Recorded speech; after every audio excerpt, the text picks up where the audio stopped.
Welcome to online classes which is represented by DPS Dhaka. Class 8 के कारक पढ़ाने जा रहा हूँ। कारक क्या होता है पहले समझिए। संज्ञा या सर्वनाम का क्रिया के साथ संबंध जोड़ने वाला शब्द कारक कहलाता है। मतलब संज्ञा या सर्वनाम का संबंध क्रिया के साथ जोड़ दे। जैसे मैंने आम खाया। मैं अगर ने नहीं हो तो मैं आम खाया। मैंने ने क्या हो गया, जुड़ा, ने सर्वनाम का संबंध खाया से जोड़ दिया। पेड़ से फल गिरता है। पेड़ से अगर से हटा दिया जाए तो पेड़ फल गिरता है। पेड़ का संबंध गिरने से नहीं जुड़ पा रहा है। पेड़ का संबंध गिरने से जोड़ने के लिए से चाहिए। इसलिए पेड़ यहाँ पर संज्ञा हुआ और गिरना क्रिया हुआ। तो पेड़ से गिरने का संबंध जोड़ रहा है कौन, से। इसलिए से क्या हुआ, कारक हुआ। कारक के 8 भेद होते हैं। कर्ता कारक क्रिया को वाक्य में क्रिया को करने वाला, वाक्य में क्रिया को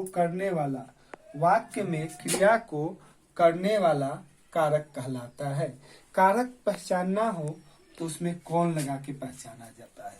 जैसे एक सेंटेंस बता रहा हूं, उसमें करता नहीं। जैसे आम खाया गया, इसमें कौन खाया का उत्तर नहीं मिल रहा है। अगर बोला जाए सोहन आम खाया तो कौन खाया, सोहन। यानी क्रिया करने वाले का सबका पता चलने के लिए हम कौन लगाकर कर्ता का पता करेंगे। क्रिया का जिस पर क्रिया का फल पड़े, वाक्य में जिस शब्द पर क्रिया का फल पड़े। जैसे मैंने फुटबॉल खेला तो मेरे खेलने का प्रभाव फल फुटबॉल पर पड़ा। क्या खेला, तो फुटबॉल खेला। इस तरह से क्या और किसे, जैसे एक किसे पर बता रहा हूं, सोहन ने साइकिल बेचा। किससे बेचा, तो सोहन से। यहाँ पर सोहन क्या होगा, सोहन ने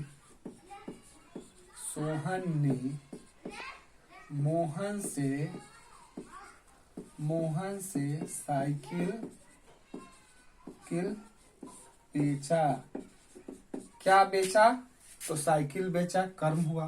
किससे बेचा, तो मोहन से। मोहन क्या भी है, मोहन भी कर्म हुआ। तो क्या और किसे से हम लोग कर्म का पता चलता है।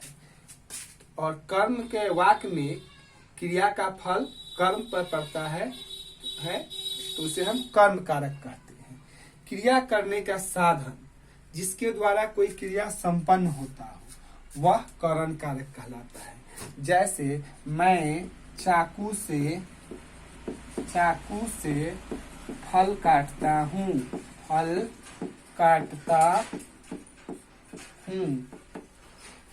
फल काटने का क्या साधन है, किससे काटता हूँ, चाकू से। मैं मार्कर से पढ़ाता हूँ तो किससे पढ़ाता हूँ, मार्कर से। तो मार्कर यहाँ पर किससे लगाकर प्रश्न पूछने पर साधन का पता चलता है।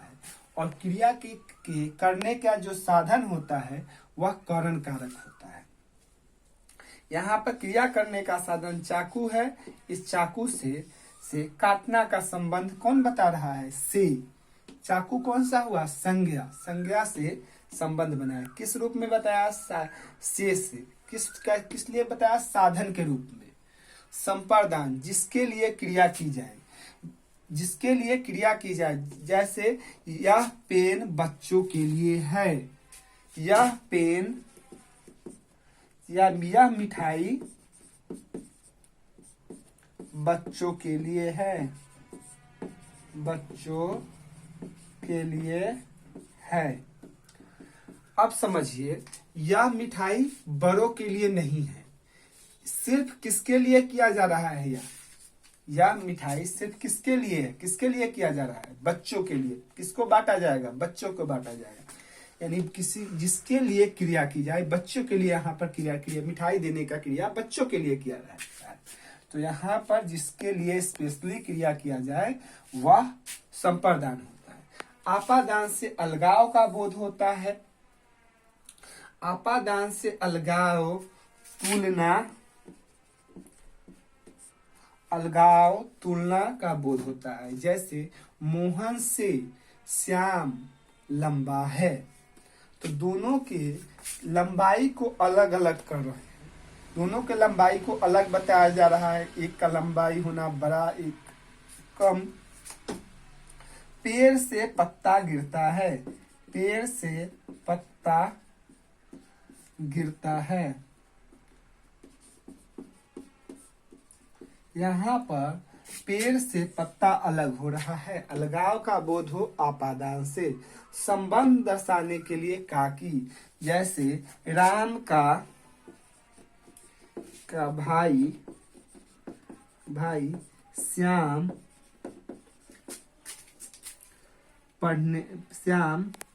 तेज दौड़ता है। यहाँ राम और श्याम के बीच का संबंध कौन बता रहा है? क्या का, इसलिए इसे संबंध कारक है। संबंध कारक में दो संज्ञा के बीच संबंध बताता है। अधिकरण कारक, अधिकरण में क्रिया का स्थान, जैसे छत पर बंदर है, तो बंदर का स्थान या छत पर बंदर के बैठने का आधार किससे? में पर हो रहा है।